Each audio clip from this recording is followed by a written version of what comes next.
नमस्कार, मैं सिम्पी वर्मा, डायट प्रवक्ता, जिला शिक्षा एवं प्रशिक्षण संस्थान छिबरा मऊ कन्नौज। डीएलएड के चतुर्थ सेमेस्टर के सामाजिक विज्ञान के प्रकरण में आज हम विविधता में एकता तथा राष्ट्रीय एकता के प्रतीक के संबंध में चर्चा करेंगे।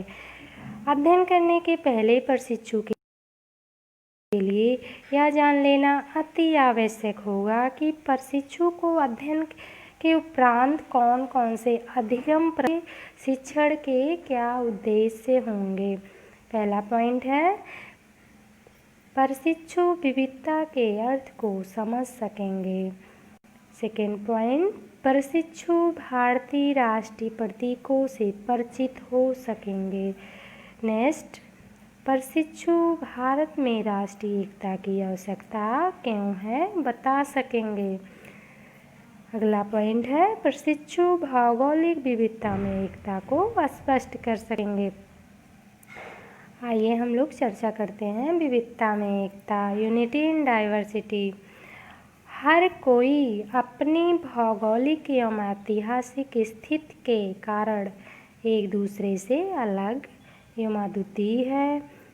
प्रत्येक व्यक्ति की निजी सोच, विचारधारा, नस्ल, लिंग, धर्म, रहन सहन, भाषा, त्यौहार इत्यादि उसे दूसरे व्यक्तियों से भिन्न बनाते हैं। इसी विभिन्नता को विविधता कहा जाता है। विविधता को अंग्रेजी में डाइवर्सिटी कहा जाता है। विविधता में एकता देश की ताकत है। आइए विविधता के अर्थ को समझते हैं। जैसे दो व्यक्ति हैं, जिसमें पहला व्यक्ति समुद्र के किनारे रहता है और दूसरा व्यक्ति पहाड़ों पर रहता है। तो जो व्यक्ति पहाड़ों पर रहता है उसका रहन सहन समुद्र के किनारे रहने वाले व्यक्ति से भिन्न हो सकता है, क्योंकि समुद्र के किनारे रहने वाला व्यक्ति मांस मछली खाता है, क्योंकि वह समुद्र से ईजिली मिल जाती हैं।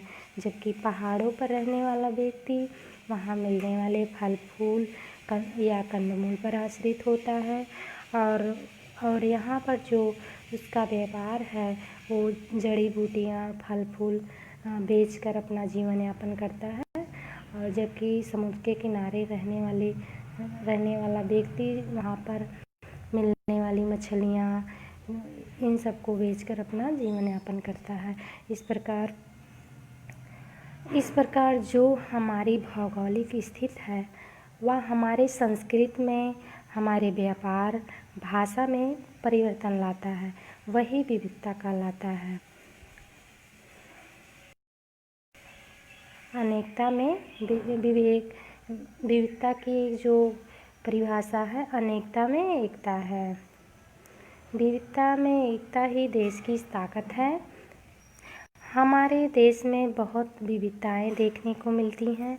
भारत एक ऐसा देश है जहाँ अनेक भाषाओं, धर्मों तथा संप्रदायों के लोग निवास करते हैं, जिनकी वेशभूषा, रहन सहन, रीति रिवाज तथा परंपराओं में अनेक विविधताएं हैं।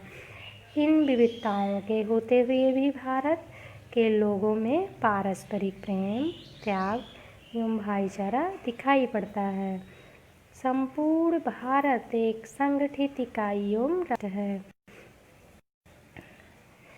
भारतीय संविधान में इस विविधता में एकता रखने का संकल्प व्यक्त किया गया है और सभी धर्मों, भाषाओं, प्रांतों, जातियों एवं प्रजातियों के लोगों के एवं के पिछड़े एवं निर्धन लोगों के उत्थान के लिए कल्याणकारी योजनाएं बनाने की बात कही गई हैं। विविधताओं के होते हुए भी संविधान के प्रावधान में भारत को एकता के सूत्र में बांधने में सहायक रहे हैं। जैसा कि आप लोग चित्र के माध्यम से देख रहे हैं, यहाँ पे हिंदू, मुस्लिम, सिख, ईसाई सभी धर्मों के लोग निवास करते हैं। हिंदुस्तान में हिंदू हैं, मुसलमान हैं, सिख हैं, ईसाई हैं, जैन हैं, फारसी हैं, बौद्ध हैं, लेकिन इन सबसे पहले वह हिंदुस्तानी हैं। भारत के संदर्भ में विविधता निम्नलिखित रूप से वर्गीकृत किया जा सकता है। इसमें पहला पॉइंट है भौगोलिक विविधता में एकता।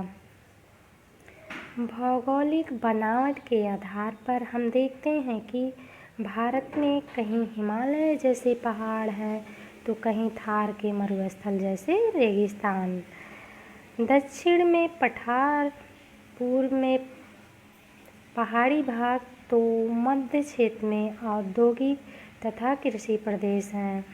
मैदानी, पहाड़ी, पठारी तथा तटीय प्रदेशों के जो लोगों का रहन सहन, पहनावा तथा खान पान एवं त्यौहार आदि में विविधता देखने को मिलती है। भारत इन विविधताओं के बावजूद भी एक संगठित इकाई एवं राष्ट्र है तथा सहनशीलता एवं समायोजन की भावना हर क्षेत्र में परिलक्षित होती है। नेक्स्ट है सामाजिक विविधता में एकता। भारत में प्राचीन काल से ही विभिन्न जातियों में बटा रहा। इन जातियों के रीति रिवाज, विश्वास, मान्यताएं, परंपराओं में विविधता रही हैं। ग्रामीण और शहरी लोगों के जीवन तथा उनके रहन सहन, भाषा आदि में पर्याप्त अंतर होता है, परंतु इन सब के बावजूद भी भारतीय समाज जो है एक संगठित समाज है। नेक्स्ट पॉइंट है धार्मिक विविधता में एकता। भारत सदा से ही सर्वधर्म समभाव का समर्थक रहा है। भारत में अनेक धर्मों यथा हिंदू, जैन, मुस्लिम, ईसाई आदि के अनुयायी रहे हैं, परंतु सभी धर्मों के आंतरिक समन्वय की भावना पाई जाती है। सभी धर्म मानव कल्याण, मानव प्रेम, सदाचार, सहिष्णुता, सत्य, दान, क्षमा तथा दया आदि मानवीय गुणों का समान रूप से पालन करते हैं। अगला पॉइंट है राजनीतिक विविधता में एकता। भारत में विविधताओं के रहते हुए राजनीतिक एकता सदैव विद्यमान रही है।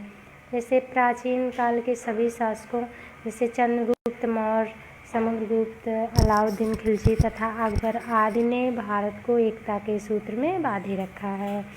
नेक्स्ट पॉइंट है सांस्कृतिक विविधता में एकता।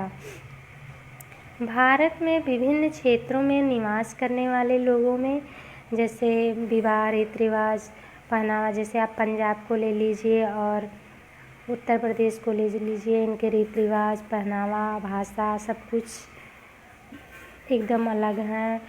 तो इसमें भाषा, रहन सहन और खान पान में जो भेद होने के बाद भी प्रमुख सामाजिक व धार्मिक जो त्योहारों का प्रचलन है वो संपूर्ण देश में एक जैसा है। जैसे होली, दीपावली, रक्षाबंधन, दशहरा, शिवरात्रि जैसे त्यौहार सारे देश में मनाए जाते हैं जो सांस्कृतिक एकता के प्रतीक माने जाते हैं।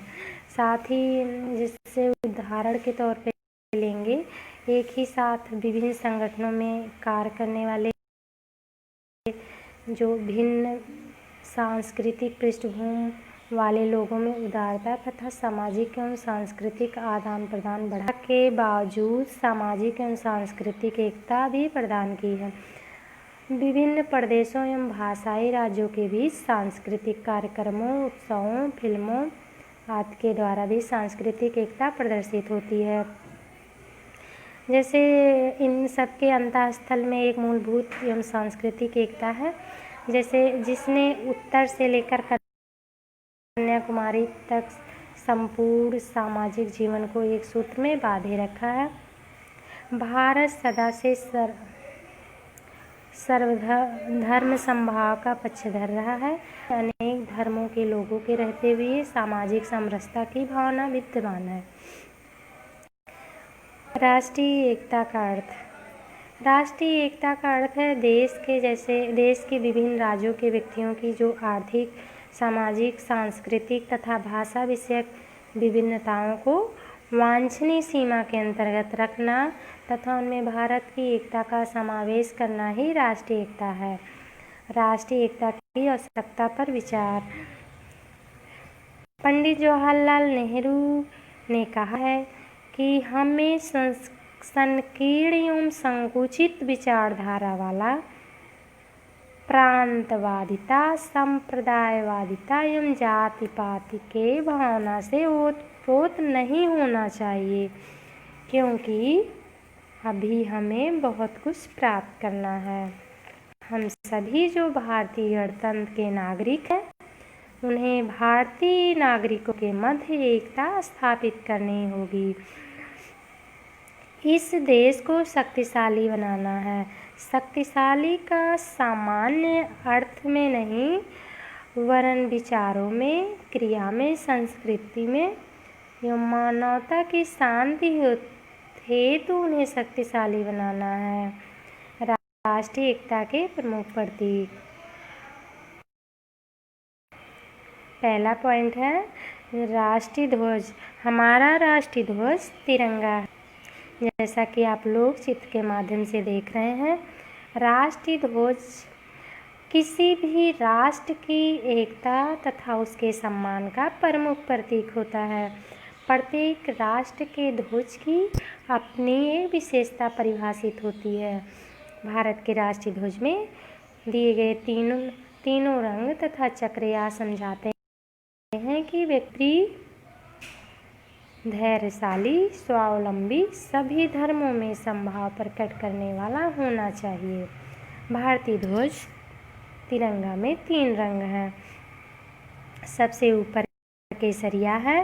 केसरिया रंग शक्ति का प्रतीक होता है। बीच में सफ़ेद रंग है। सफ़ेद रंग शांति का प्रतीक होता है। और सबसे नीचे हरा रंग समृद्धि का प्रतीक होता है। तिरंगे के मध्य में एक नीले रंग का चक्र होता है, जिसमें 24 तीलियां होती हैं। राष्ट्रीय ध्वज का प्रारूप संविधान सभा द्वारा 22 जुलाई 1947 को अपनाया गया था। ध्वज की लंबाई और चौड़ाई का जो अनुपात है वो 3:2 है। अगला प्रतीक देखेंगे, भारत का राजकीय चिन्ह अशोक स्तंभ। भारत सरकार ने इसे 26 जनवरी 1950 को अपनाया था। चिन्ह के मूल स्थान में 4 सिंह एक दूसरे के विपरीत दिशा में बैठे हैं, जैसा कि आप लोग चित्र में देख रहे हैं। नीचे स्थित पट्टी के दाईं ओर एक सांड और बाईं ओर एक घोड़ा स्थित है। फलक के नीचे सत्यमेव जयते लिखा गया है। इसको सारनाथ में मिली अशोक लाट से लिया गया है। अगला प्रतीक देखेंगे, भारत का राष्ट्रीय फूल।